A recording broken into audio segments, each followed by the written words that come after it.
Wow, enjoy yung mga kids. Ganda dito rin. Ha? Ano na? Babalik tayo dito. Paano kaya pag gabi? Oh, ganda oh. Ayun.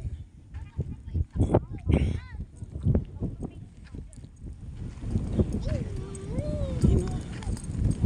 Nandito kami ngayon sa may bundok ng ayun oh. Yung ano, Kapitilawa.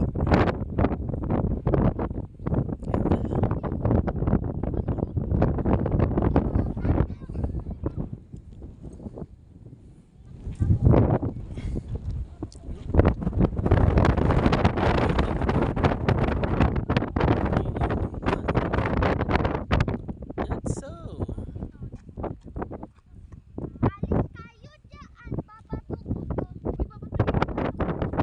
Ano, napupuin ka na kuya? Ha? Kung nandito siguro si Kuya Arwin, tuwan-tuwa yun, ano eh. Madudulas yun. Ha? Baka dumiretso kayo, Ali! Baka dumiretso ka sa baba eh.